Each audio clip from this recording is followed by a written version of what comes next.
The screen will be important. If you accidentally kick it out, then the whole screen is gone.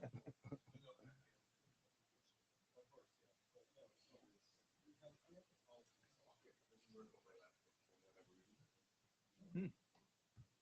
Um,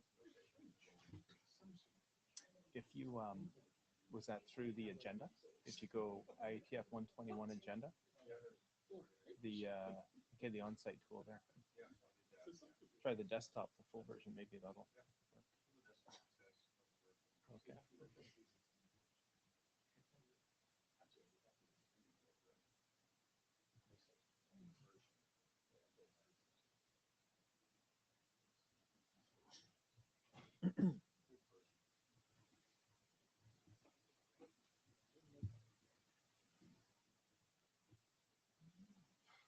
All right. It is. All right, folks. We're at the top of the hour. Turn off. There we go.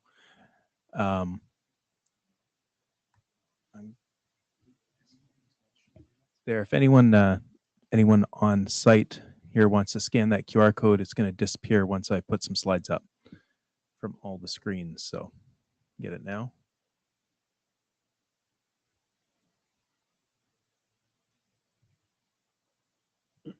Oh, yeah. Put it back up once more.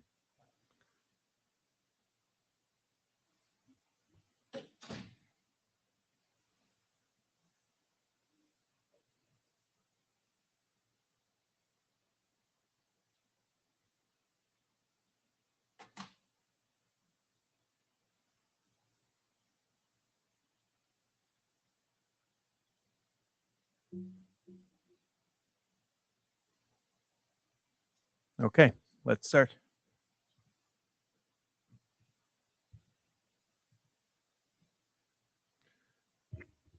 Okay, everyone, we're here for the SNAC working group meeting. It's been a while since we've all been together, since the summer.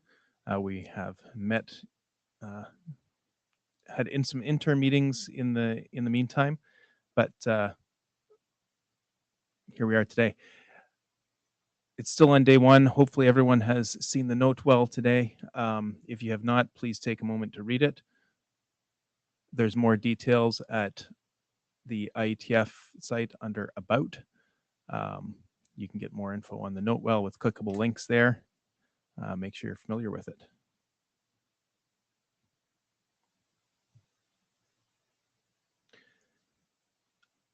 Hopefully everyone has logged into the on-site tool and recorded yourself. We're not doing blue sheets like we used to do, so that's our way of indicating we're in the meeting. We do need a note taker, so if anyone would like to raise their hand now and start typing away some notes as we go, it'll be pretty, I think, a fairly simple meeting to take notes for. Anyone have an interest in volunteering for that? Don't all clamor to raise your hands at once. Thanks. Okay, we have a volunteer. All right. And before we get into the agenda, we're going to invite Eric, our AD, up to say a couple words.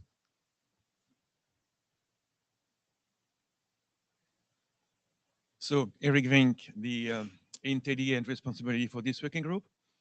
Just a few words. First, to thank Kiran, who has been the chair for many, many years, right? With a very difficult working group, but for different reasons, you are stepping down. So thank you. And of course, welcome David Lou, who is becoming the third chair for a while and becoming the second chair for more time. So if you can say a few words about you. Yeah. Okay. Thank you. Thank you for your introduction, Eric. So my name is David Lu. Although in the system you probably see Ziru, but I've been living in Europe for more than 20 years. People call me David. So you can directly call me David. I'm from Huawei Technology, based myself in Munich. for my experience in the past years, I've been working in the IoT related topics, mainly involved in the 6-low manets, this kind of groups. So I've been joining IETF for more than many years as well. So I'm pretty excited to be yeah, getting into the role of this next year, and I hope I can do my best to contribute to the group. Yeah. Thank you. Welcome. And by the way, for the people living in Netherlands, you speak Dutch. So in this room, 1, 2, 3, 4, 5 people speak Dutch. Oh, wow. so many.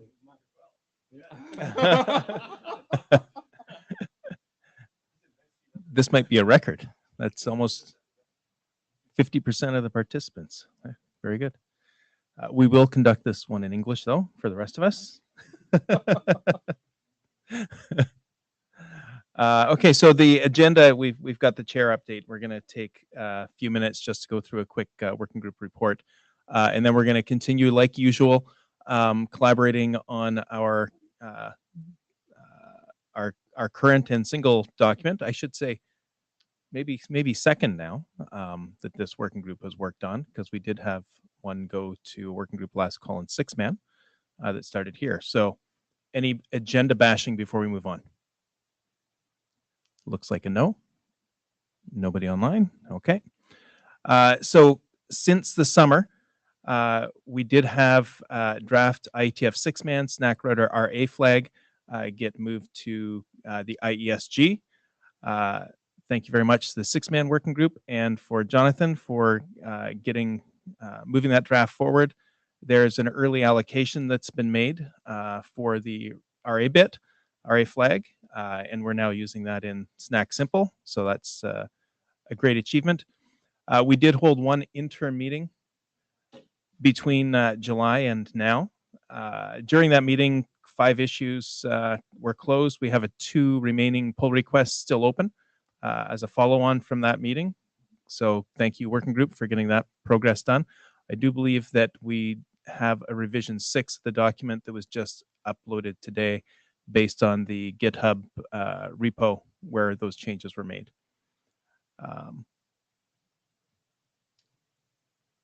And specifically, this is the list. I won't really read it out line by line, but there it is. The open pull requests, though, will likely, I think, start on today to see if we can close those off. And then we'll get into the remaining issues that are still open on Issue Tracker. Does anyone have any comment on the closed issues? Certainly review the text that was released today, revision 6. Comment on the mailing list if you do have issues, but if anyone would like to speak up now on things that have been closed, feel free.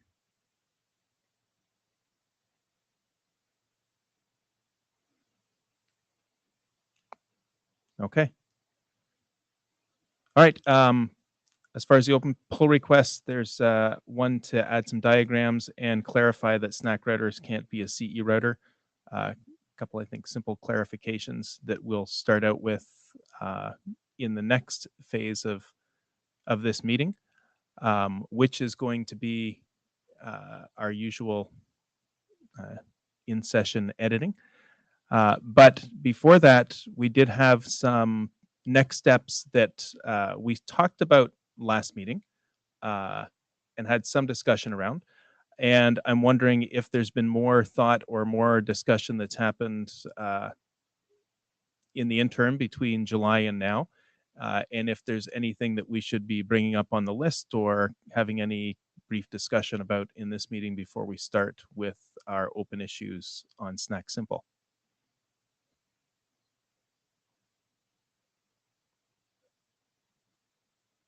If you'd like to join the queue and jump up to the mic, guys, feel free. Like S goes. All right. You can come on up and announce yourself. There you go. Okay, I should stand here then maybe, right? Perfect.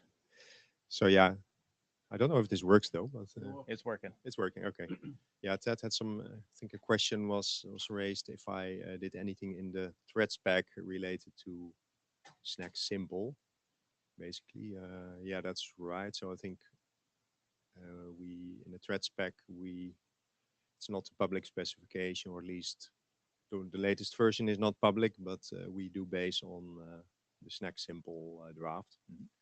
And yeah, whatever we find something is missing that is thread specific, yeah, we just add it in the thread specification basically. Or if things that are not yet in SNAC simple. And so that's to answer that question. So I think there was one other question I had. So what did you mean with the next step? So is it completion of SNAC simple, or is it after SNAC simple? What are we going to do? Yeah, this was after SNAC simple. We ended this discussion was brought up at the last IETF, and there was some notes in the minutes that yes, there's more work to do.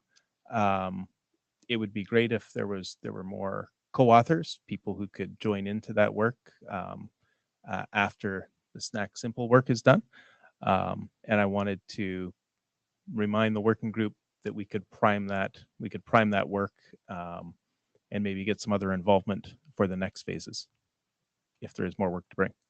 Okay, so yeah, so maybe I can volunteer for that at least. Okay. Although I don't think we have collected everything yet as an issue to do. So I think there is one issue marked future. So this is for the follow-up documents. But maybe there are more things. So we could record them as issues as well, if that helps. Okay. To keep track of it. Ted Lemon. I don't know if you want me to say anything about like what that document ought to have in it. I can if you want. Yeah, you know, we might as well. It'll get recorded then, and we'll use Right. it for yeah. Yeah. So I mean, basically, one of the things that we wanted to do with a follow-on document is kind of document how. So currently, the idea with a SNAC router is that it connects automatically to unmanaged infrastructure, essentially. So you've got a home router and it connects to it, and that's great and easy. However, it's possible the infrastructure might be partially managed or fully managed. For example, a Matter home router might provide, or it doesn't have to be Matter, but I know Matter is talking about this, might provide an SRP server on the customer edge router, which isn't necessarily, it might be an SRP server, but so we might have other stub routers that are also providing access to that same stub network, and we need to make sure that we communicate that, you know, we need to define how that happens. If we have a router that provides SRP service and a stub router that is providing service to a stub network that the SRP server router is not providing service to, then we need to figure out how the stub router discovers that service is available and provides it. Let's see, we already have the DHCP stuff in the current document. There might need to be some discussion about how multi-infrastructure subnet routing works, and that might go in the follow-on document. So those are kind of the general areas. It's like, you know, and also like you have a SNAC router, you want to connect it to let's say an enterprise network, which is managed. There's actually like people managing the network. What do they need to do to make that work cleanly, and how can they discover it? How can they notice that that's happening if it's happening unintentionally? And how can they make sure that it happens correctly if it's happening intentionally? So I think those are some of the areas that we would want to discuss in a follow-on document. And I think that would be, we've had demand for this stuff in both Matter and Thread. I don't, so I think there's the IETF, I think the IETF ought to define that stuff, not Matter or Thread. And so I think if we can do that work here, that would be very productive.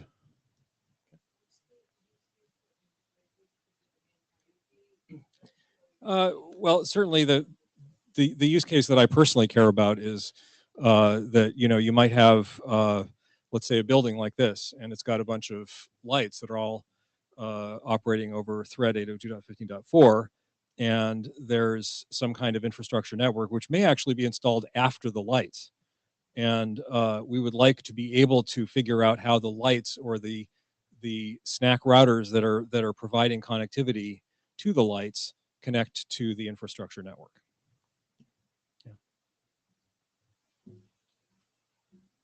Okay, Eric Vink has the responsibility on this one. So much I find the extension very useful and interesting to do. And manage single link, that's what is the charter now, with multi-link, but single link manage is not. So we all know it's a simple rechartering, but we need to think about it at some point of time. I'm fully supportive of this, of course.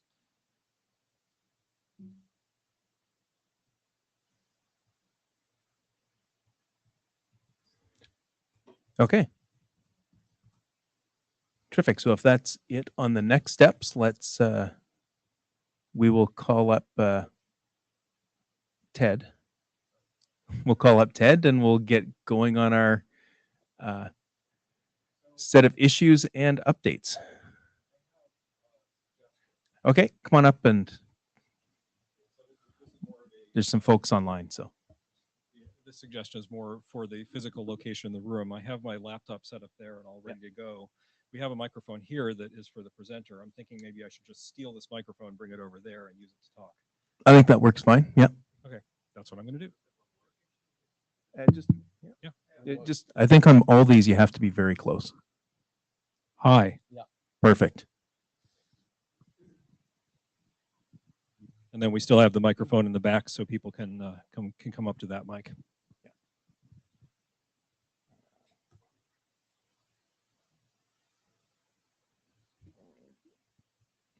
All right, we'll take a moment to switch screens and then get moving.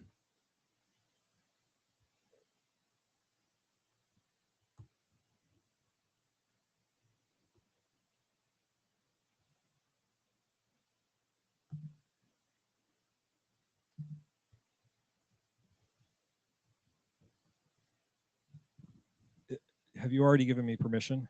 Oh, hold on a sec.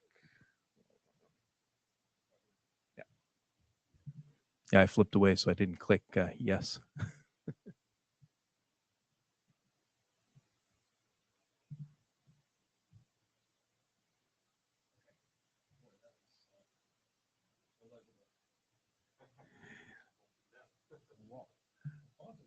I think it will. I think it'll improve itself here in a moment.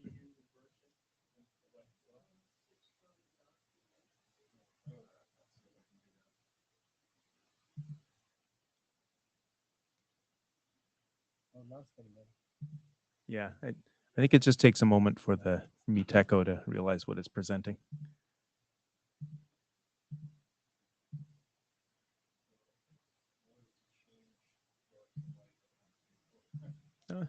I think it's good now, Ted.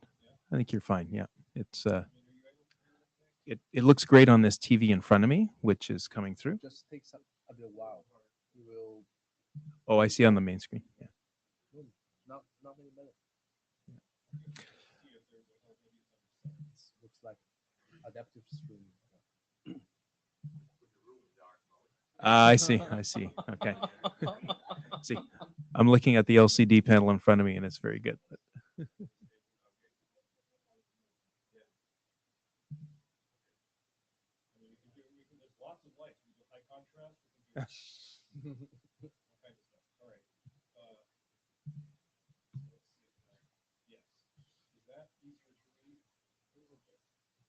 Makes sense.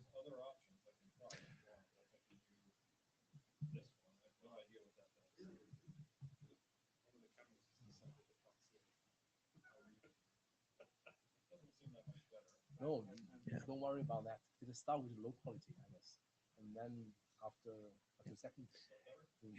And for anyone in the room, you're welcome to use the full version of Meet Echo and watch it on your laptop if you have trouble with the main display.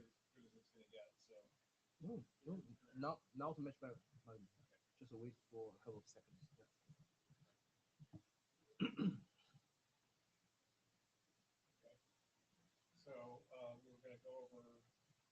Sorry, we were going to go over pull request first.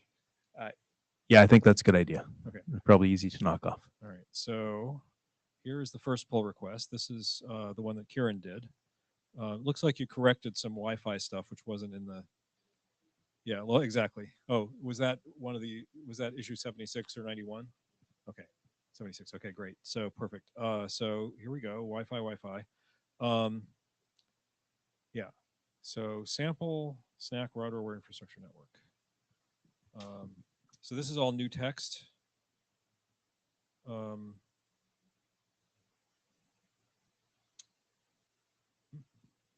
you gone through the text for this one? You haven't, right? This is in the introduction.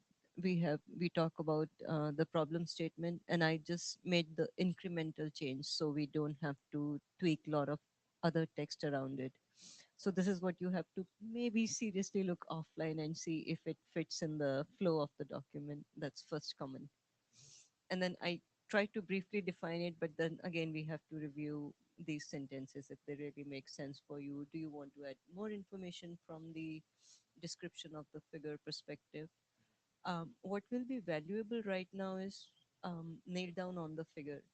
So if that is right, then we can add the text later on as also. All right. So yeah, one question. So let's see. First of all, let's see how we feel about this figure. So we've got home router.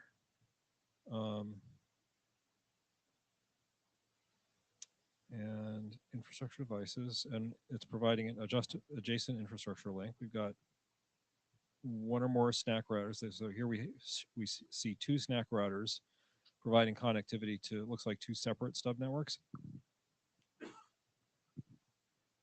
So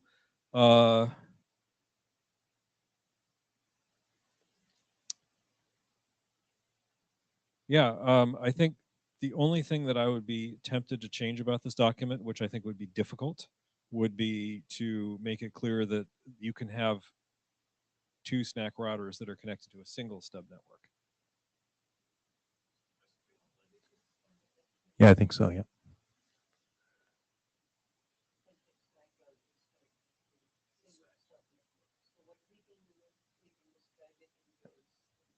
Let's make sure we use the mic. So the left, actually, Tim had a comment that instead of just showing one stub network connecting to infrastructure network, we should explain both the cases. So on the right hand side, we have single SNAC router talking to stub network and infrastructure network over AIL. And on the left hand side, we have more than one SNAC router talking to stub network. And so so we combine two figures into one. And what else do we want to show when we talk about two stub networks connected to two stub routers connected to same SNAC network? What else do we want to show? So I think the diagram probably shows, I mean, I guess the question is what is it that we want out of the diagram? And I think we want to show the topology. We can't show everything because that's going to be a lot of diagrams. So yeah, this may be, I mean, maybe we don't need to show, I guess what we could do is we could change this so that there are three SNAC routers and two stub networks, and that would illustrate the two cases. Yeah. The other thing is that this is all ASCII art, which is lovely. But we now have the ability to do SVG, and so I'm wondering if we should switch to SVG because I think it makes it easier to read. Okay, great. But I think this is like going in exactly the right direction. AI link here. How do we do that? A non-adjacent infrastructure link. Let's make sure we use the mic. So that we can clarify that you get prefixes only on AIL and not on non-AIL, specifically when infrastructure devices are communicating with any stub network device. Actually, that's another question I had. So I see a couple of things here. So the infrastructure device is connecting to this interconnect here. I think it should actually be connecting to the AIL. So this arrow should be pointing down. And then what is this extra line here? Okay, that's a rectangle, not a. I was seeing that as, yeah. Okay, so great. Yeah, that's fine. But they should. I think they should connect to that. And then, oh, I see. Okay. Ah, okay, yeah. We need ASCII art. SVG would really help with this, and I think also, like, I mean, I think the thing that's missing here is there isn't a vertical. So yeah, SVG would really help with this. Okay, that now the diagram makes a lot of sense to me. Thank you. You probably were wondering why I was asking about multiple stub routers. Now you know. So yeah. Esco, I believe, has his hand raised. Just wondering, I think in some drafts that I worked on, you just put this kind of program AASVG label at the top, and then this plugin converts the ASCII art automatically to SVG. I don't know if it would work for this, but that's usually very handy for box diagrams. So it makes this into SVG basically, if it works. I can try that. So that's good to try. Yeah. I'm terrified. Yeah. All the things that could go wrong there. I just see that cloud turning into an octopus. Yeah, maybe one question. There was the discussion about fitting two diagrams into one on the left, one on the right. So I'm just wondering that would never fit, right? Because this is already too wide. No, We this need is to make it extremely small in that case. yeah. This is the price we pay for working on RFCs. Yeah. So maybe that's having two figures is not too bad after all. So I think to have something like a stub network where two SNAC routers connect to the same stub network, that would be useful also to show. I started with that, but didn't see a lot of value to it. So within the same diagram, we can explain both the scenarios of single stub route, SNAC router, and two SNAC routers. Yeah, if it fits, then yeah, that should be okay. Yeah. I didn't see it, so Yeah, maybe so- that's the oh moment of that, but I still don't see. Oh, so that's a box basically. Oh, I see it now. So that needs to be improved then. Maybe Yeah. that you can actually have text in it, so that you know that is a second box or Well, if we do it with SVG, I think it'll be more clear. yeah, real SVG maybe that could be better. Yeah, not sure if the tool could do this automatically, so guess not. But yeah, that needs to be clarified. Yeah. Yeah, I was just seeing those. I think probably you saw them the same way as just network interconnects, but I wasn't sure what they were connecting to. Okay, so and then this is just a correction and Wi-Fi. 84. Did we? Was there just a missing reference to 8415? Okay. All right. Great.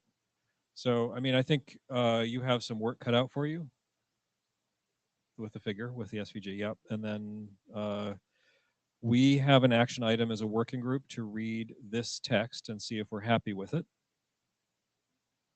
And I think we can't really approve this because there's further work to do. But I think it was good that we looked at it. Yeah, Kieran, Darren speaking just as a attendee. But if you could just fire the text off to the list and your next diagram, we can get a quick turnaround on it, and we can approve the PR then. Yeah, Once we do that, and Yeah. if we have next interim pretty soon, Yep. we will just drill it down further. perfect. Okay, so that's that issue, or that pull request rather. Okay, and then the other pull request is clarify that a SNAC router.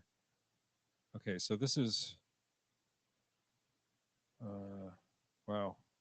I apparently worked on this. I have no recollection of that. Okay, so here we go. This is pretty simple. A Stub Network Auto Configuring Router is a stub router that implements the auto configurations methods defined by the specification. By definition, a customer edge router can't be a SNAC router because it is an infrastructure router and therefore has operational control over its stub networks. So the goal here was just that we felt like we wanted to make it clear that a SNAC router was not infrastructure, and that although a customer edge router might do things similar to what a SNAC router does, it's not a SNAC router because it's actually in charge. Yeah, I'm already lining up here. So Shall I ask my question? So I think I read this again this morning and I found two things. So one is the use of customer edge router. So I think we actually defined the term for that. So home gateway is the official term. So I think it would be useful if we Who's stick to we? that official term from the terminology section. So that CE routers, that's all gathered under one term, like home gateway we use. And then maybe the RFC reference is also not needed because in the terminology we already mentioned that RFC, and then this is 704 is also not the right one. I think that's just a typo. 7084. Yeah, that's one thing. And maybe a third thing is that we only add text in this pull request, and there is also the need of some places to remove text.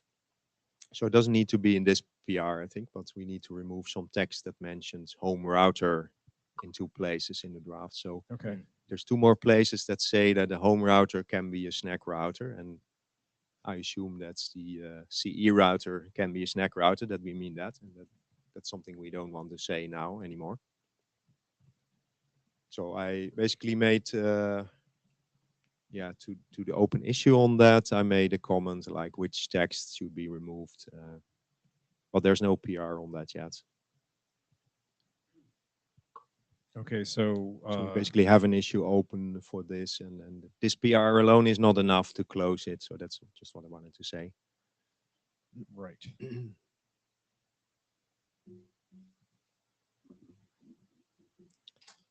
Yeah, Tim Winters, real quick.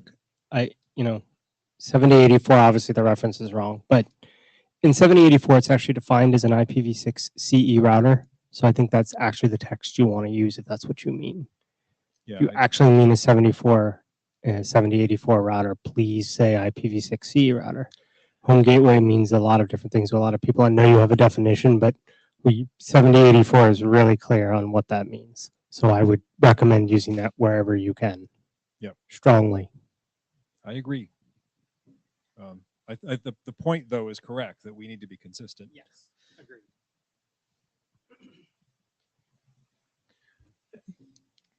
Darren Dukes here as individual. Tim, did you mean that basically we should not define home gateway and call it always CE? Do you actually always mean a CE router? I'd have to look. I haven't looked at this. I looked at the text Ted wrote, but I should check the rest of the document. I would not say home gateway. Okay. That would be as a guy who builds test software who tests this, we constantly are having this conversation about what to call them. But in IETF terms, it's a 7084 CE router. So in an IETF document, I would stick to that. I would not try to make a new. If you could take a look at the section, the home gateway definition, and provide comment on that, that'd be fantastic. Thanks. I will do that right now. Thank you.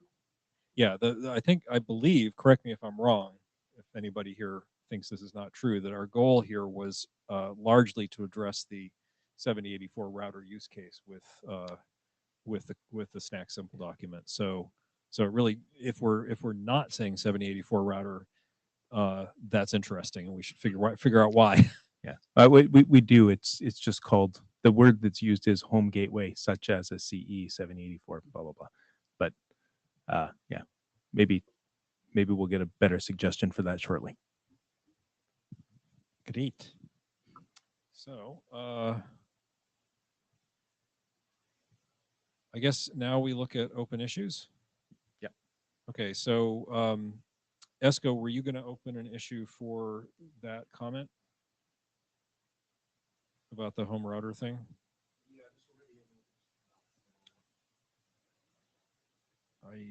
Did I miss that?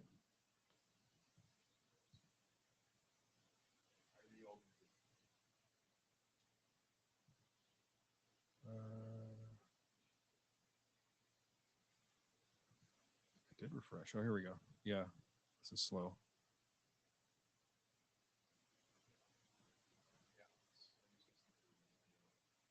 Number 62 here. Okay, so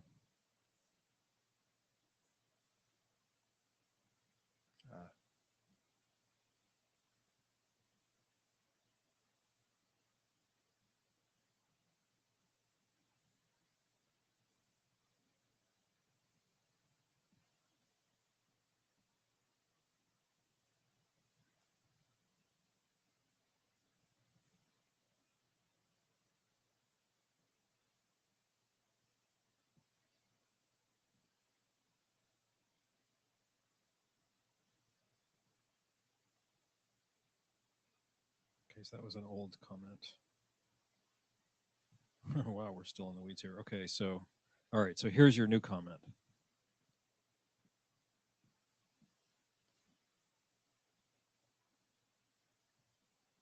Yeah, actually, it's interesting. So we have this text here. I'm just noticing a SNAC router should not advertise itself as a default router on the AAL.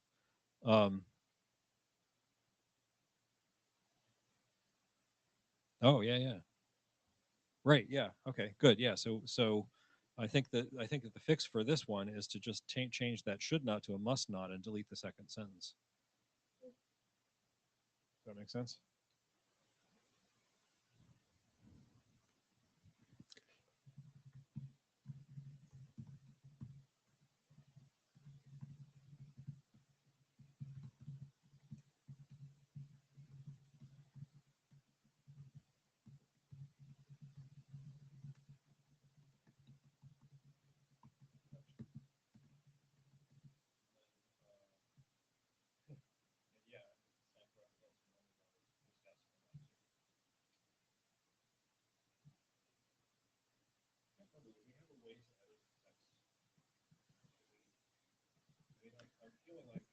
You can go right up to the top, edit. Yep, just to the top of this issue. I think you can just edit the file. Well, so remember we have a pull request here that's actually addressing the issue. So the question is, can we now do additional work on this pull request? Yes.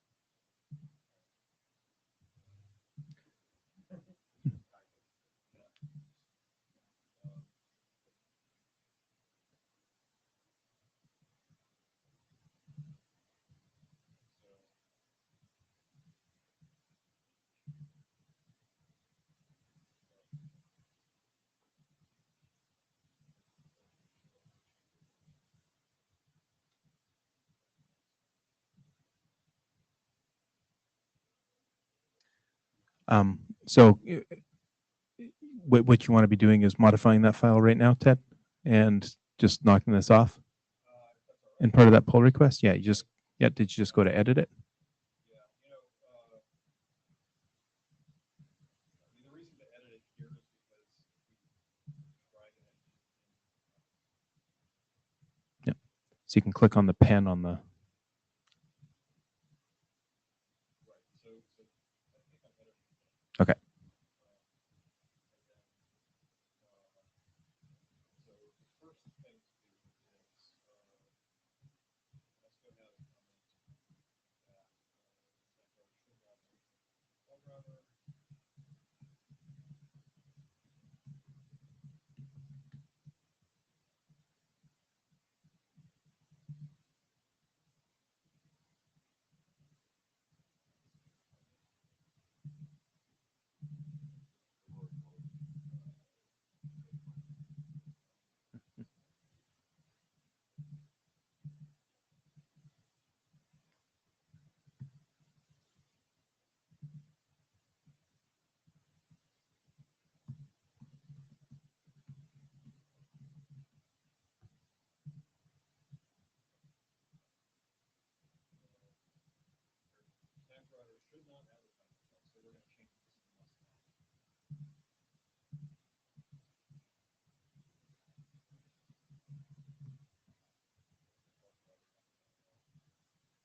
Sorry, I'm just mumbling here without talking to the mic. Is that okay? Or should I be? I think that's okay. Go ahead and right. do the edit, and we'll be able to review it.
Just before 5.4, you can find a home router. On this topic, we have definition of home gateway in our terminology section. So will we remove that?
So now we have, I think this is now the combined change. So I changed so the first thing is we changed home gateway to CE router. Here's the change in the definition. So I changed the definition so that it just explicitly says a CE router is defined here and then gives some text about what a CE router is. And it's just that change again. Okay, and then here's the point that Esco raised. So we've now changed, or actually no, this is part of the original change. Oh.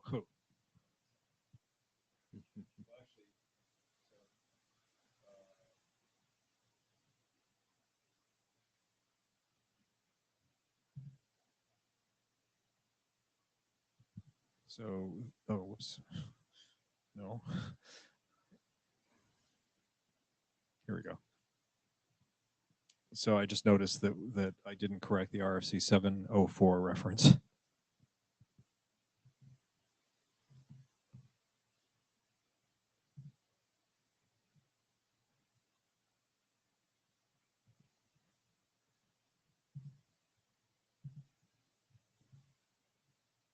So we talked about maybe just removing the 7084 reference here. What do you guys think?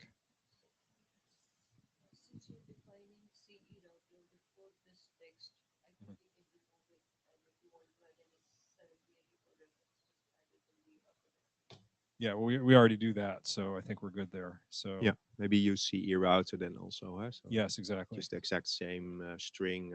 Yeah, well, But but useful for searching.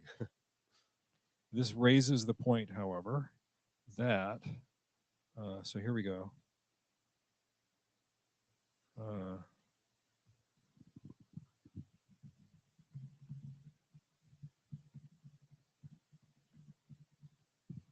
So I just wanted to have the acronym expanded in one place so that people aren't horribly confused by what CE means. For the DT? Here? Oh, so make it customer edge CE?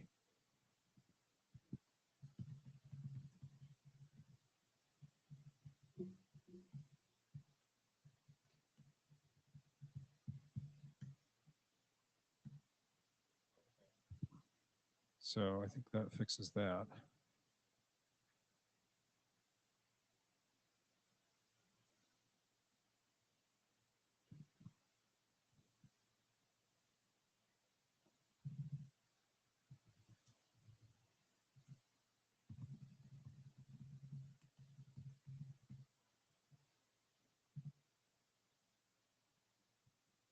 Okay, so once again, now we're back to here.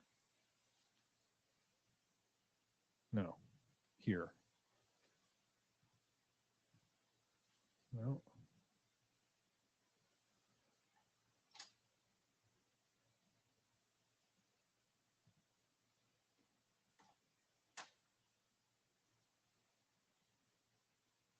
Oh, I seem to have inadvertently made a change here.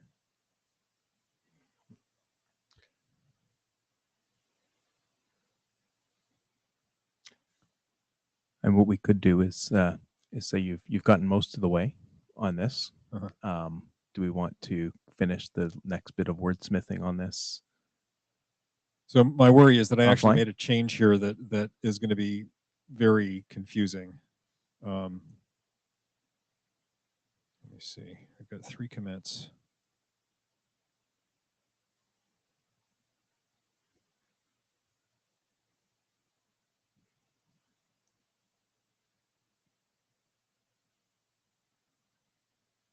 Yeah, this is the one where I accidentally made that change. So I just want to undo that because otherwise later on we might just not even notice it.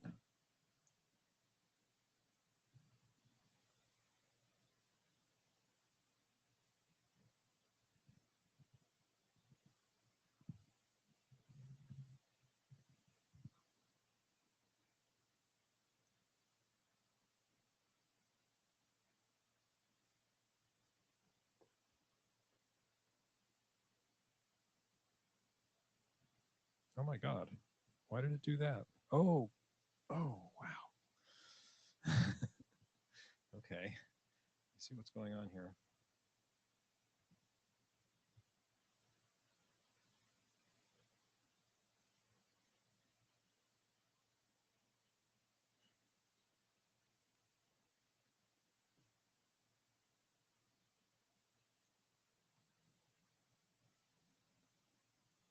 Non-expert. Yeah. So basically, I accidentally I was pressing in the wrong place, and it did a replace, and it replaced home with nothing.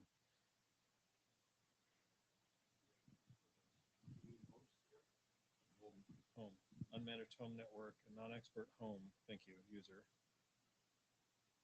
I think those were the see if that does it.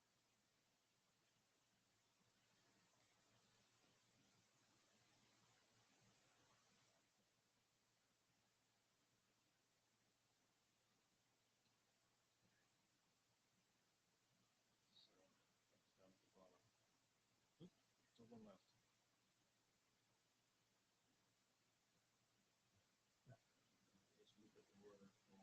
Yeah. Yeah, no, that's also wrong for sure.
Okay, so here it is.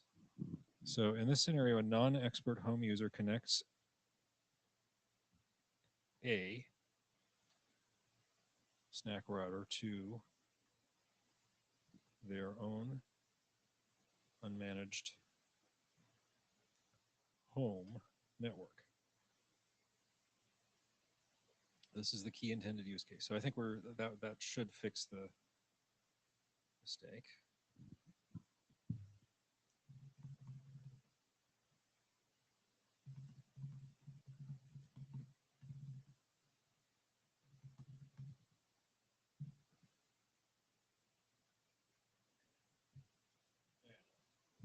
So we're no longer removing home, and we did add some prepositions and so forth to fix the sentence. So I think that did it. Just double checking that none of these changes look stupid.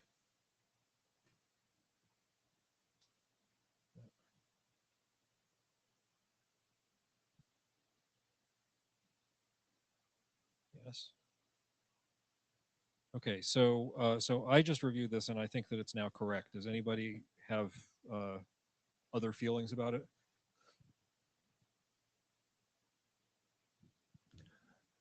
This is Darren. I think you're fine to go and make the pull request and So this I think is a pull request. all right. Yep. So so you can finish it now. Okay. Yeah. So this was for. I don't know.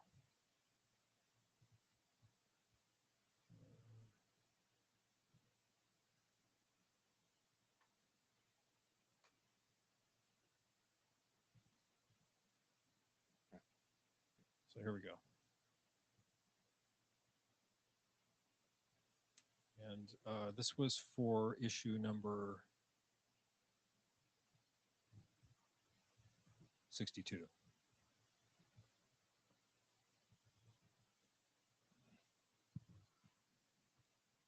42 or 62? Okay.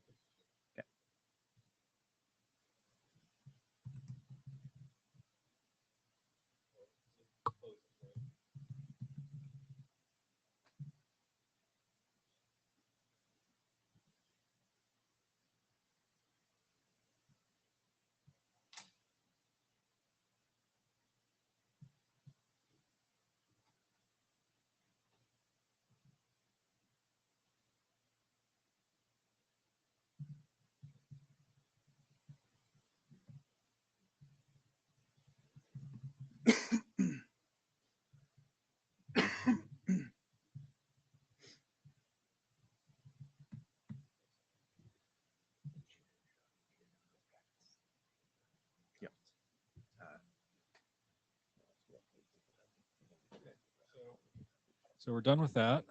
And the other one we can't, the other pull request we can't close right now. So now we're on to, we should only have 7 issues now. And so you've got the Wi-Fi issue already, so we don't need to do that one. So I assume we should just go through the issues. How are we doing on time?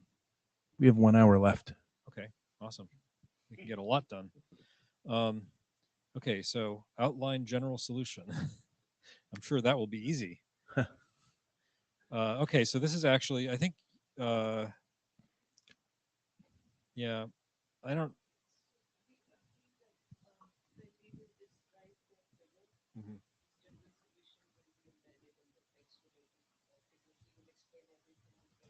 Yeah, yeah. So then we may or may not have additional work to do on this, but this is essentially addressed by the adding the figure change. So to remember for document +1 is for document +1. Are the RA requirements for SNAC routers only for RA beacons or also for unicast?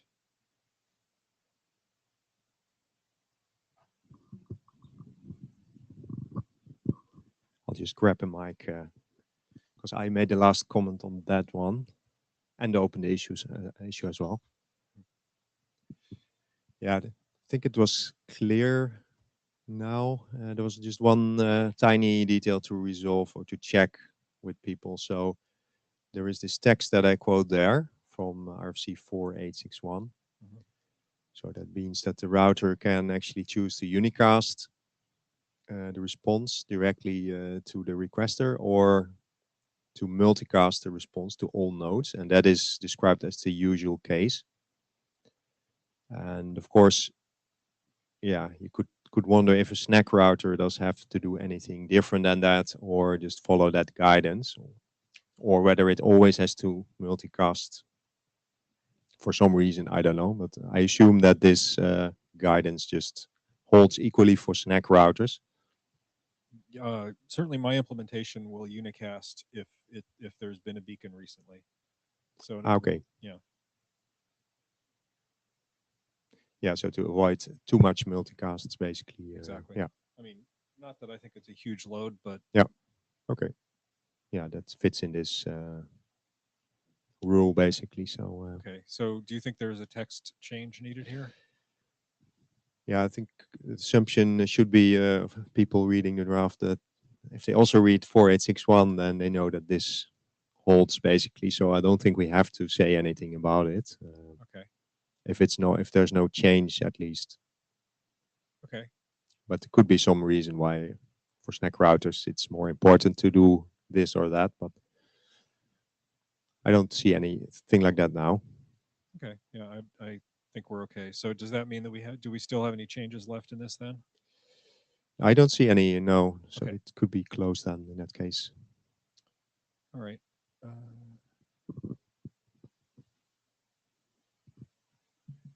Okay, so that issue is now completed, leaving us with only 6.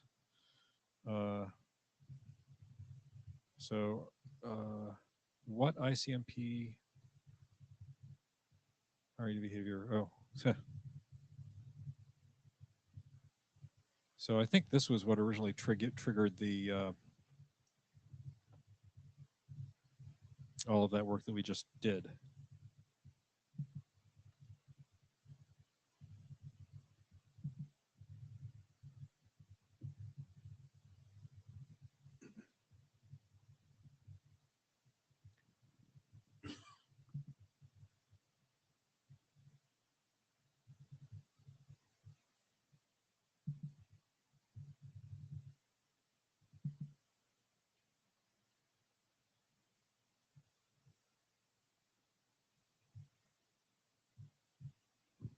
Yeah, we did this one already.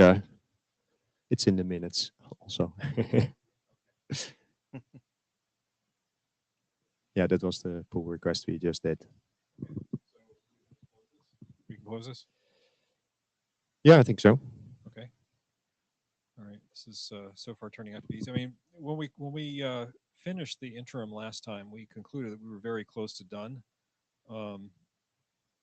except for we need 2 state machines, actually, one for NAT64 and one for RAs on the Stub network. Because originally the RA state machine on the Stub network was just referring back to the RA state machine on the infrastructure network, but they are actually different. So the bad news is I was going to try and get that work done before this meeting, but I haven't. So the only remaining thing that I think we could address here is this, but this is, I don't know that this is something that it's worth the working group's time to talk about. So, yeah. So the question is, do we have any additional stuff that we want to try and do in the room now, or are we done? That's an excellent question for the working group. Yeah, I think there is just a couple of issues that say editorial. We don't need to discuss that here. I think people can comment on them if they want. Yeah, otherwise we just go with whatever is last commented there.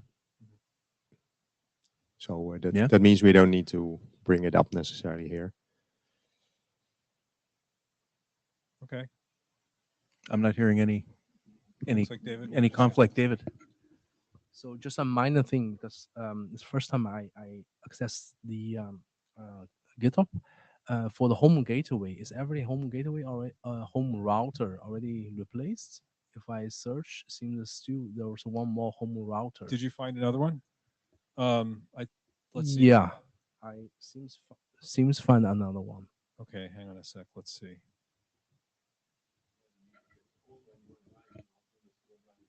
Yeah, that can happen. I thought I looked for all the currents of home, but wait, so okay,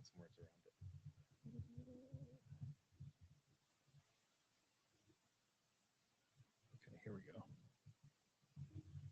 So if you search for managing reachability on the Stub network, it's the text right above that.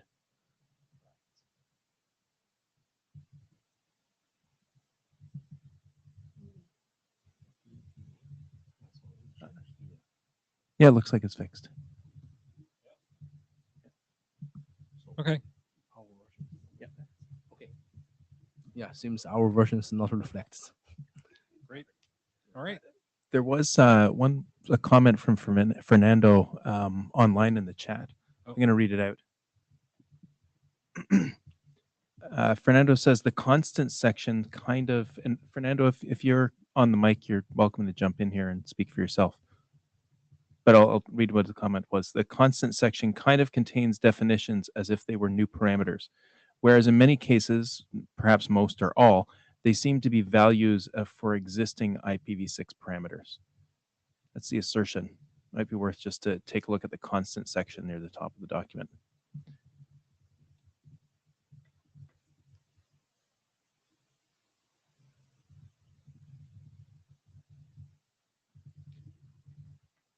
Okay. So I don't remember why we added these. From my recollection, we added these at the top because they were kind of sprinkled throughout the document, and we were wondering what the values were and what the meanings were, and did we capture them all in one place? And yeah, so I think looking at these, so stale RA time is specifically about the stub router making a decision about whether or not it needs to advertise a prefix on the infrastructure link. So I don't think this relates to the neighbor discovery document. Obviously, the stub provided prefix lifetime doesn't. The beacon interval, that one arguably, I don't remember exactly what 4861 says, but that's a legitimate, it would be legitimate to say that RA beacon interval is not something we need to define here, but we need to make sure that I suspect this is actually just copied from RFC 4861. And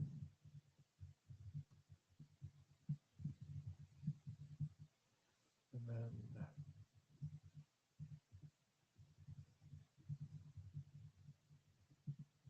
yeah. Do we still use max flags copy time? I suspect we don't. We remember we had that long discussion about whether we wanted to even do that. So maybe we should just delete this definition entirely. Well, maybe first check if there's anything still left about the copying, That's because crazy talk. I remember we had still flags copying.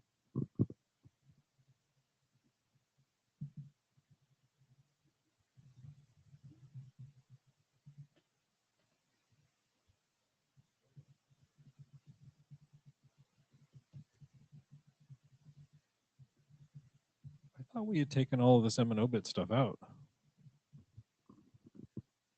No, we did not.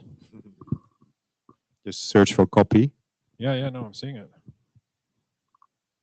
I think we said, well, we don't want the complex version that adds tens of rules to make it correct in all cases. We just go for approximate correctness of the flag. So anything you can do very easily.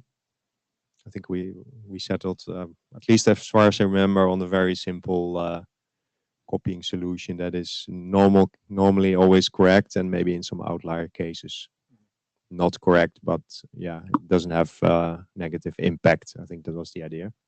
Okay. Or maybe that's still to be done. I don't know. I'm wondering if we just failed to capture this issue. I know that you had an issue open about this. Yep. So And we made also changes, I think, based on that. let me just go back to the issue tracker.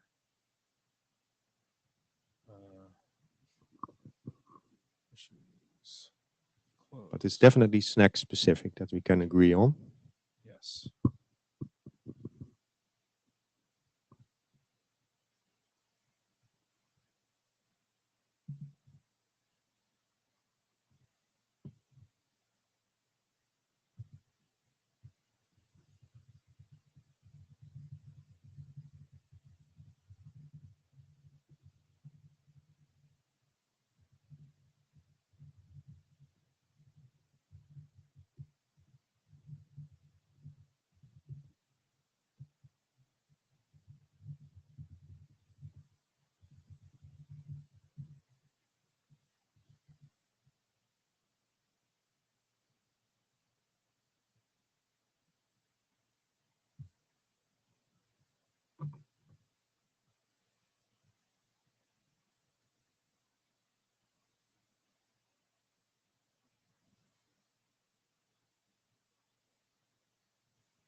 I don't see the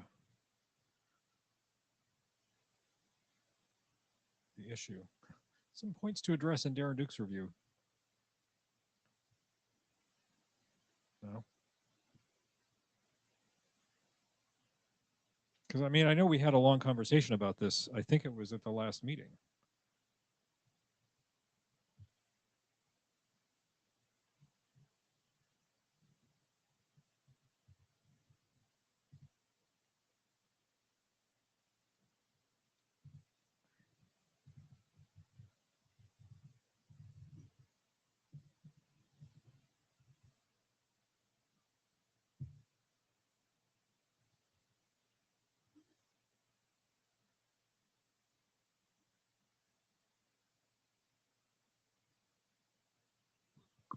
Yeah, there was a pull request to, I think, add copying of the MNO flags. Yeah, That's 44. that was a while ago, right?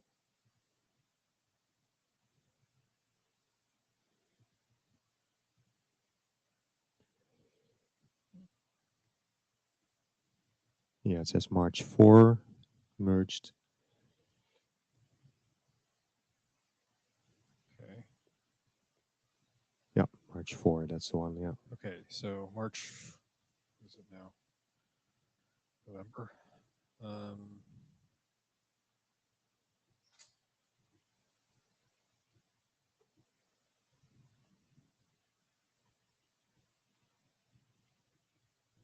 Okay, so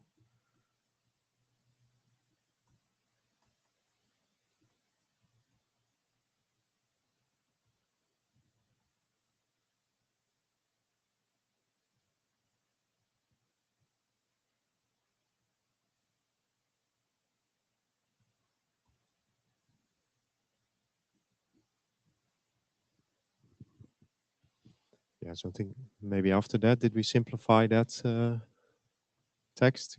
That could be possible.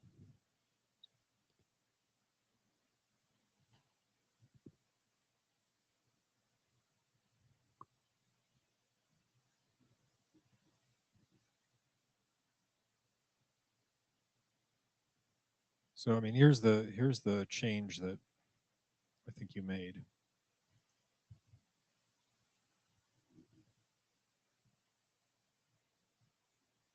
So that added the MAC copy flags, and then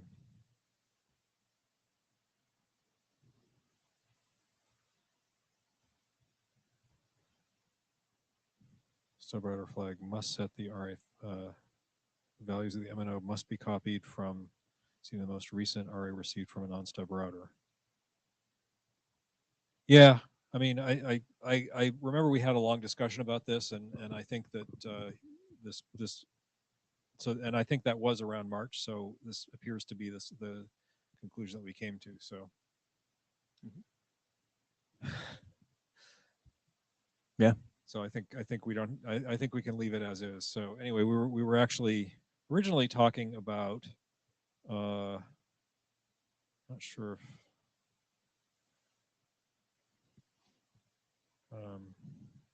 Yeah, we were originally talking about the constant section, and so I think that I may be mistaken about this, but it looks to me like we.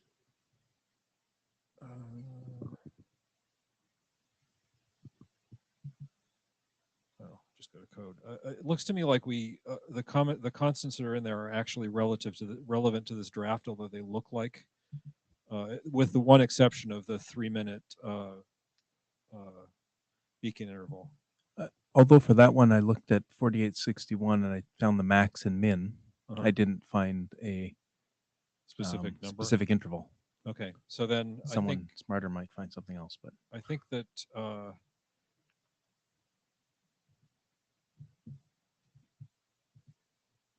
we're so beacon interval default 3 minutes. These are all SNAC specific. So I don't your think screen's blank there, Ted. Oh, how'd that happen?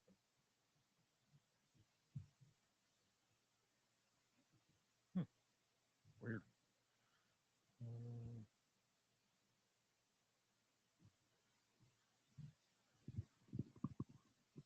Maybe just a question comes up from that. Okay, why is it exactly 3 minutes and why not like not normal some randomly chosen time? That could be the question there. Yeah. Or did we mean random, roughly 3 minutes? So I will say my implementation does not try to randomize that interval. And so the reason you would randomize that interval is if you're concerned that all of the stub routers on a network would start basically sending their beacons at the exact same time. And so you'd wind up with a cluster of beacons and then a lot of blank space between beacons, then another cluster of beacons. I suspect that sort of synchronization, I mean, that could happen after a power event, but I think in just sort of the normal course of these devices figuring out whether or not they need to advertise, that they wouldn't synchronize. I'm just wondering whether there's maybe it's worth it just because it's always worth it. So section 624 of 4861 says the interval between subsequent transmission is randomized. Okay. To reduce the probability of blah blah. So. All right. Okay. So then that's a worth real taking issue to into fix. consideration. So how do we fix it?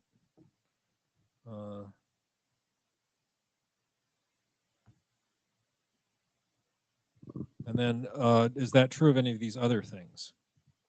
So stale RA time, I think that's a constant. Because the goal there is to notice that we haven't received an RA within a certain window. So there's no reason to randomize that window. The provider prefix lifetime, again, I think is a constant. The beacon interval, I think probably makes sense to have it not be a constant. So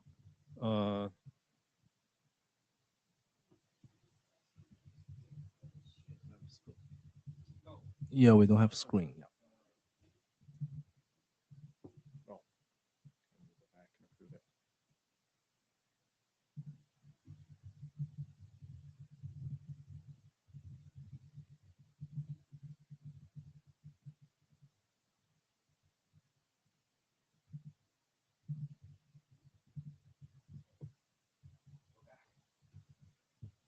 All right, so I think just adding some text in here saying that this should be randomized.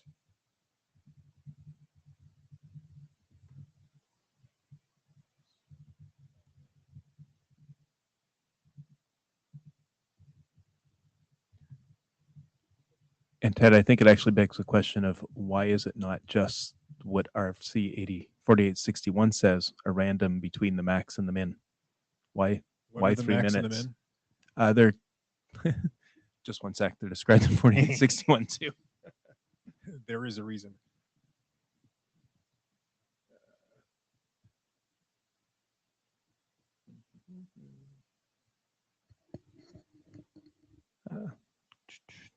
Yeah, it says, well, it's configured max Right, interval and configured min interval. right. Yeah. And is there a default for those intervals? Yes, there is. But my only question, Ted, is why don't you just reuse the same name and just change the default value? Yeah. Is how this is done every other place. Okay. So you just use the same 4861 variable name.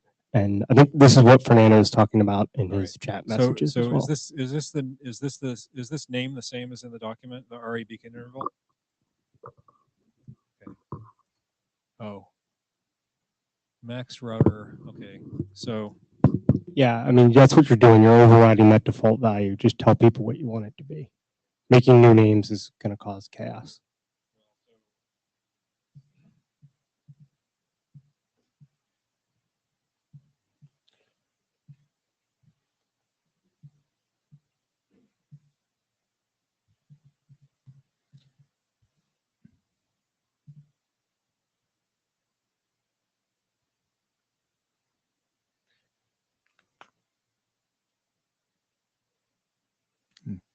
Darren speaking again as individual, it might, I don't think beacon interval is the only one. It might make sense to go back through 4861 constants and see if there's any anything that matches. And this could be like we could have this discussion too on the list, right, and go into more detail.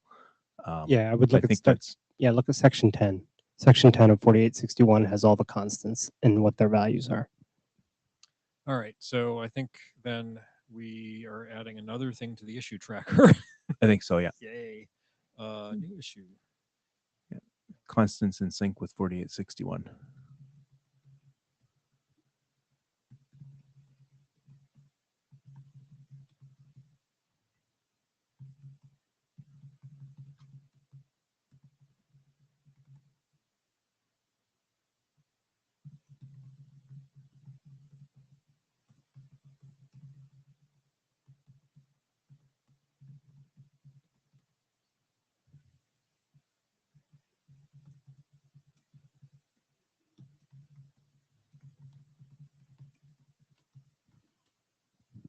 Clarification, the changes, the constant, these variable values will only change on SNAC router, not on the infrastructure router.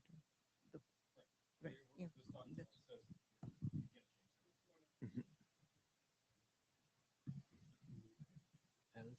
Yeah, let him finish.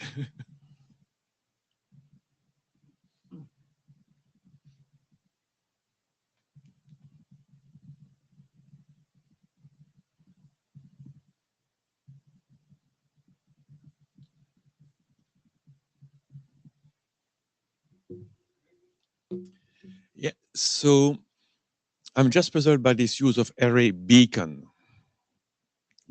Beacon is for Wi-Fi stuff, right? But we don't talk about array beacon normally in IPv6. Okay. Yeah, that's probably that probably just crept into this from the name that I used for that in my code. Yeah, so let's try to change it to Right. Well, clearly clearly we're this one we're definitely changing. So you don't fear not. Yeah.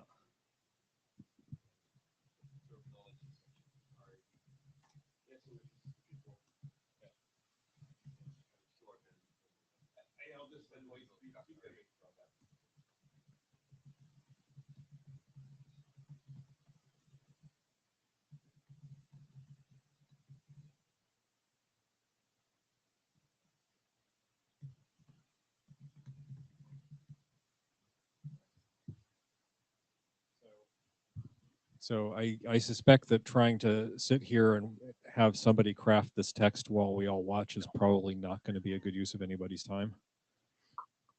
Agreed. But it's really good that we had this conversation. So thank you, Fernando.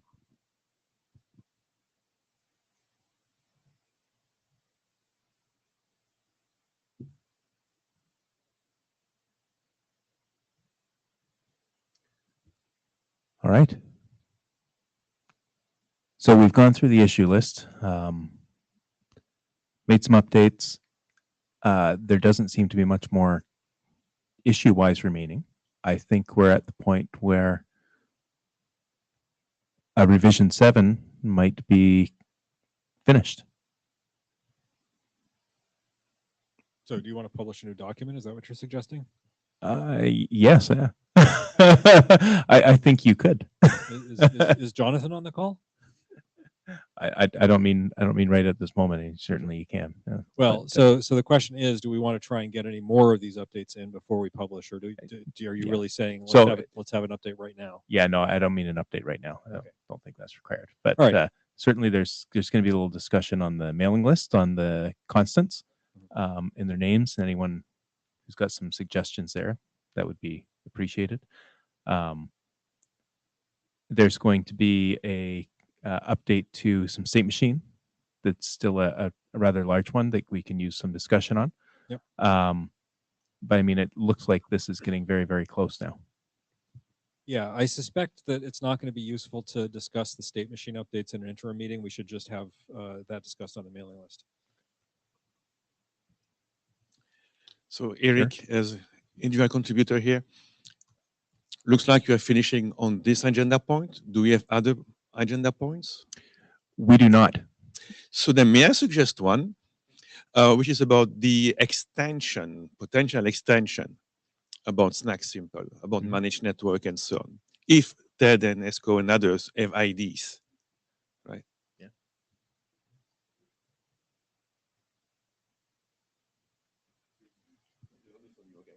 So are you saying that we should write down some things that are on our wish list?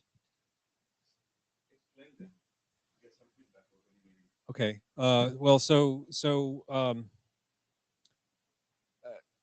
we did that a little bit earlier, but yeah.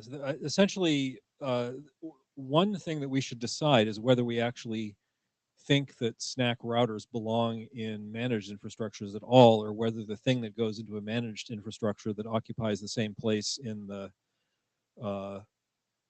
functional diagram that a SNAC router occupies on a home network is actually a different device. It's just a router.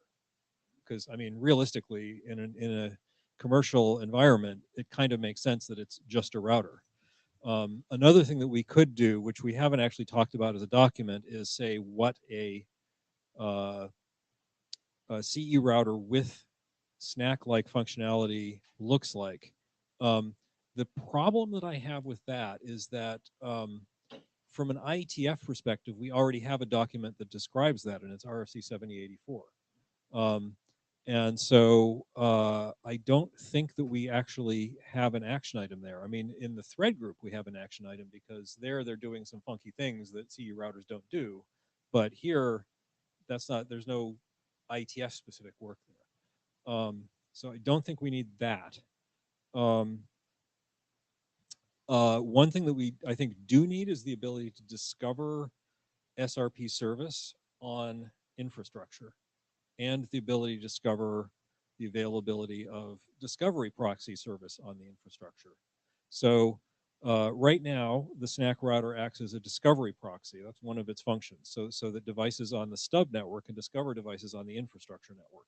So essentially, you're doing DNS queries on the stub network to the stub router, and the stub router then does a multicast DNS query on the infrastructure network to answer whatever question was asked via DNS.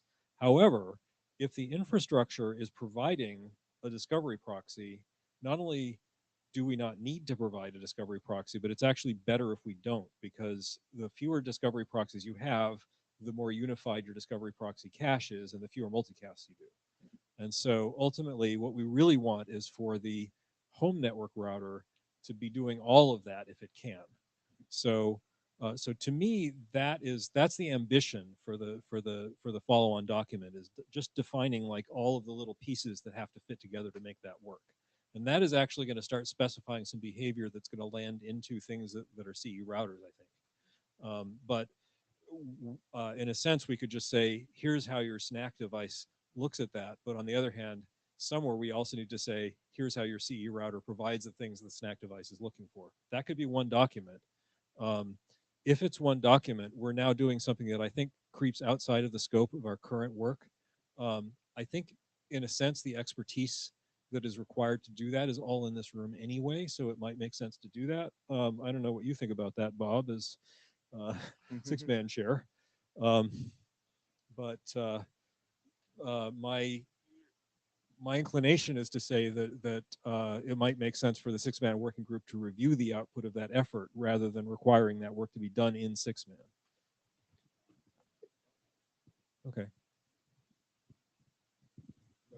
I think that's our next task. I haven't personally thought about it more thoroughly than that yet. I mean, I obviously, what I just expressed is I could go into a great deal of detail about the things that I just described, but I think those are technical details that are already fairly well documented elsewhere. So I don't know that I really need to do that. Mostly, the next document would basically just be talking about how to put this thing together, and I think that. So what I just expressed is basically that. I don't know if is that what you were looking for? Yeah. Okay. Yeah. So I mean, I think that would be useful to do, and I hope we can get to it soon, because I think there's a need for it. And just a question: do you envision this in the SNAC simple document or another document? Another document. Okay. Same here. It would be nice to have some output of this working group. Yeah. So for that, do you think we need to update our charter for that? For this. Yeah. Yeah, for what you just said and what was just recorded in the minutes. Yeah, for the SNAC. I can't remember. We at one point we had a name for it, but it wasn't SNAC complicated. But there you go. Yeah. Well, yeah. So for the SNAC multi-link document, I think there probably does need to be a charter update just to include some of the stuff we just talked about, because we're now talking about specifying RFC 7084 router behavior with respect to stub networks.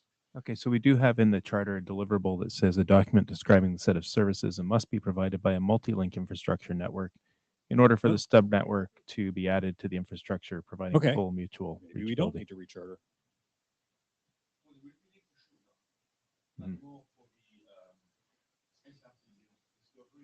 Okay. I mean, so yeah. When I so the comment when I put that in the charter, that was what I had in mind, but sure. Yeah. Yeah. I mean, I think.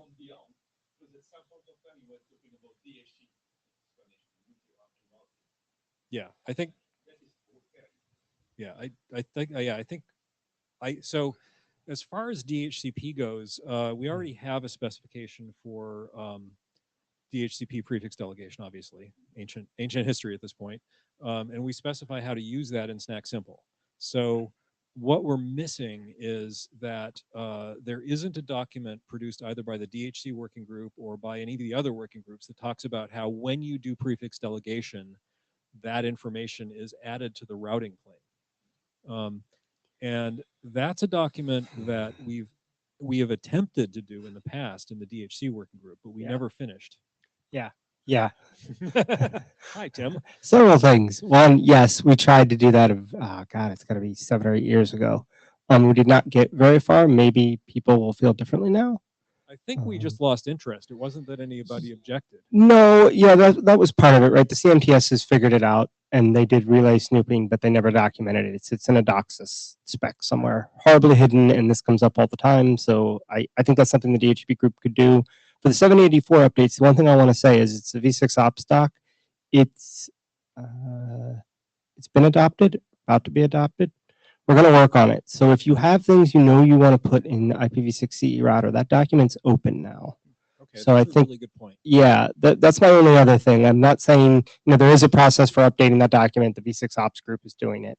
It's ongoing. It's actually in their charter to update that document. So we're going to update it. If you have things you know of right now that you would want an infrastructure router to do, now is the time So to talk so about that. I will say one thing about that. I don't think that it makes sense to put, well, I shouldn't say that. It's a big lift to put discovery proxy and SRP service into that document.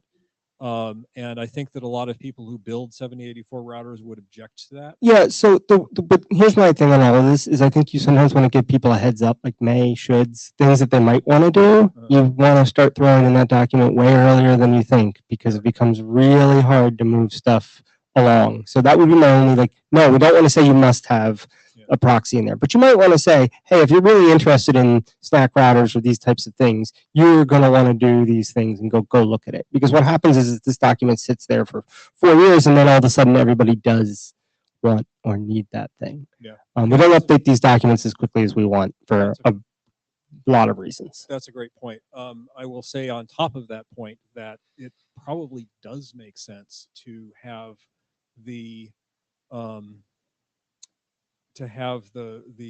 RRC 7084 BIS document talk about the prefix delegation routing stuff because it's not even snooping. No, right. I mean, we have 2 docs there, right? One of them is the my PD doc that's wrapping up. That is just turn on PD on the LAN side because that's not a common thing. That's I would call the easy one. And then the routing issue is a little bit more complicated, as you and I have experienced in past lives. I think, yeah, we should start that somewhere. I'm assuming that's got to come out of the DHCP. I'd have to think about that. So the DHC working group, actually the charter of the DHC working group is very carefully worded to say if you can do it somewhere else, don't do it in DHC. Yeah, I know. As the chair, I spent a lot of time gleefully batting things away, saying, go work on this and we'll look at it. So I think that it would be, I forgot that you were the DHC chair. So yeah. I think that it would be well within your rights to say, you guys work on this, and then the DHC working group. My instinct on that one is, yeah, because it's really routers. It's not the clients and servers that are doing anything. It's an infrastructure. So I think in the past, this has gone to V6 Ops is where those documents have lived, like the DHCP. But what I was saying is since 7084 BIS is open, maybe that's where we should do this work. Like why wait? Because we've been waiting on this, as you say, for like 8 years. Crazy. So Eric Vink, this time as a Cisco employee, just to tell you that no marketing or whatever, right? But I know many routers, they snoop the HTTP PD message to update their RIP and their routing table. So problem fixed. And you can confirm, right? Because the thing is that we, as Tim was saying, we don't have an IETF spec that documents that. That's the only problem. I mean, if your router device is, it's obvious that the router needs to be doing this, right? I mean, we are doing this for it's obvious. Forever. It's obvious, but it's not required. True, but it should be a V6 Ops document then. Sure. Well, so V6 Ops so chair is not here, so that's right. Not your problem. Sorry, that was a little loud. And as we talk about SRP and DNSSD, we have the new chair of DNSSD over there, right? I will be announced it later this week, Florian. Okay, so. Yep. All right. Well, our desperate attempt to end early has not yet failed.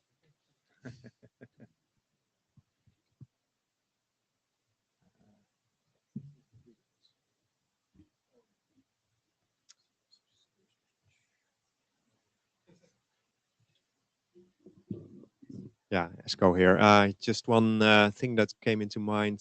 I didn't catch, I think that's very first point about future work after SNAC Simple. So there was a first bullet point you were talking about, but I didn't get what that was. Maybe I can just list the second. And then I thought it was a multi-link. Did you catch the multi-link? This is the rest of what we have to do for SNAC Simple, or the new work.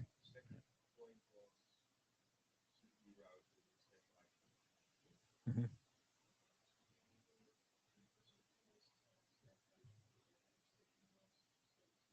Oh yeah, so the points that I raised were, yeah, right. So one of them was managed infrastructure. Do we actually want SNAC routers on managed infrastructure? I made the claim that we don't, and so therefore we don't have to do that work. Do you need to specify what happens? We go and actually plug have a it. snack. We have something about Did that we have in a this paragraph? document. Yeah. So, and I think you mentioned partially managed, right? yes. Yeah. Right. Yeah. So So I think partially managed was mentioned. Yeah, that's basically the employee bringing a SNAC router to a managed corporate network and then plugging it in and what should happen, right? And so that was in Yeah. scope basically, right? Or Right, and for our future work. Yeah. our expectation was that if that happened, that they probably are running RA guard, and so it wouldn't work. But if they aren't running RA guard, they might want to. Okay, yeah. So maybe it's a special case Yeah. for those who are not running it. For those of us who have white hair, we may recall that there was a time when people would bring their home routers into their offices, and the home router would start offering DHCP service and completely break the network. Right. Same Yes. idea. I mean, although this wouldn't break the network, it would just be weird.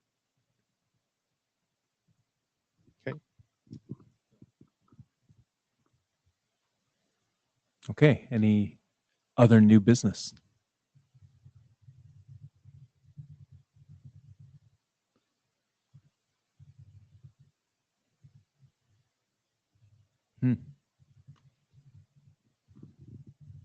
We might end this working group meeting early then. I'll give folks online a chance to unmute themselves or raise their hand if they want to.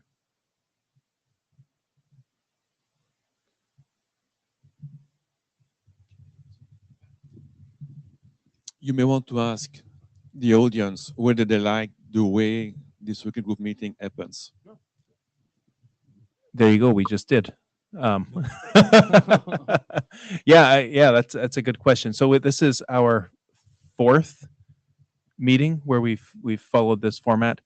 Yeah, getting feedback on this would be interesting.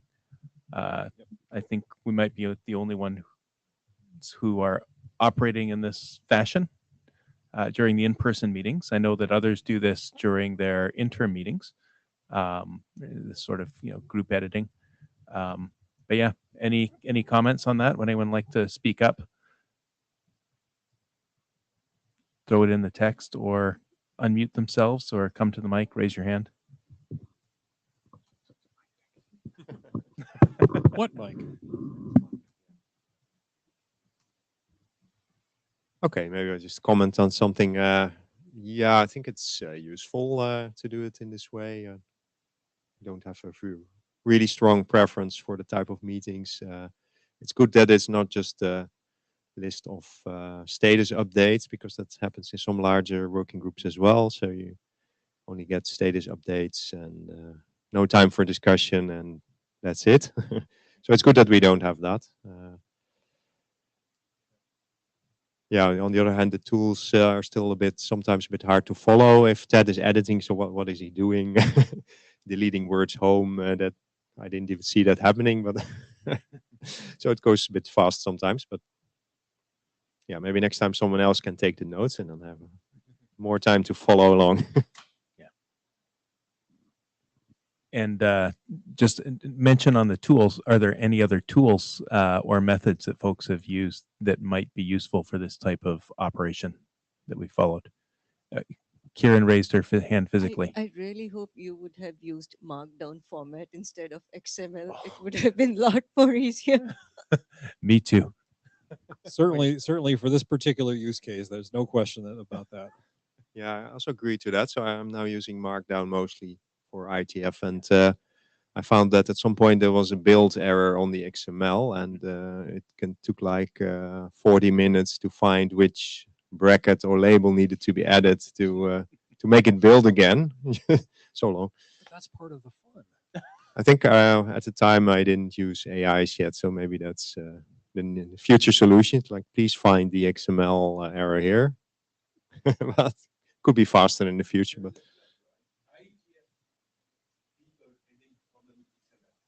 oh yeah, right. Yeah. So the markdown is nice. Yeah. So I will say that my hands up, by the way. Okay. I will say that I think that the kinds of discussions that we have here seem to do a really good job of surfacing issues. Like we surfaced an issue, a couple of issues here that I don't know if we would have surfaced those if we hadn't been doing this kind of process. So I think my personal experience as a document author has been that this is very useful. And also I think we've made more progress than we would have if you had just kind of been poking me every so often to get me to do updates all by my lonesome. And whereas with all of these people in the room, I don't feel like I'm the only person doing it. And that really helps.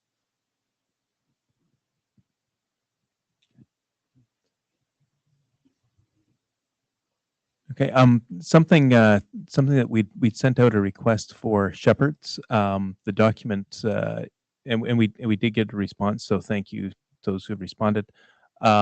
We think that we might want 2 shepherds. The document might be a bit big, and there might have enough complexity that we could pair 2 shepherds up together. If anyone would like to volunteer, we've got at least one right now. If anyone else would like to volunteer as a document shepherd, if you haven't done this before, it might be a great way to learn. We could pair you up with someone who perhaps has, and get some good experience and help make the final portions of this document's journey through the working group productive. So if you'd like to, if you're interested in that, you want more information or would like to volunteer, send the chairs an email. We'll appreciate the help. Yeah, Tim Winters. I think you guys have my email, but I'm more than willing to document shepherd. Absolutely, Tim.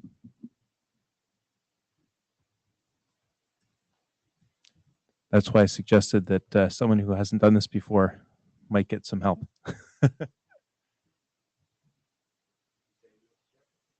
He was a volunteer, yeah. Yeah.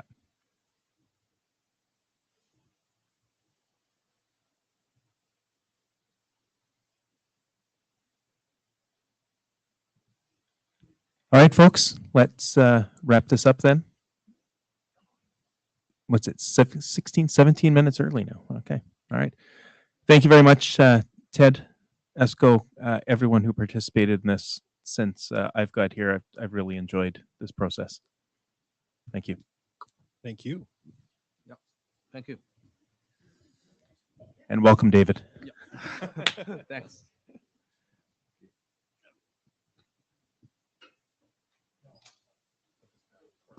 Yeah, right. Yeah.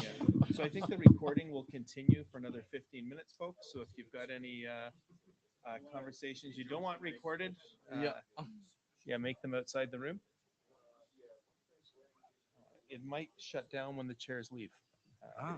So let's see. Maybe I can end the. I already and it's No, that's okay.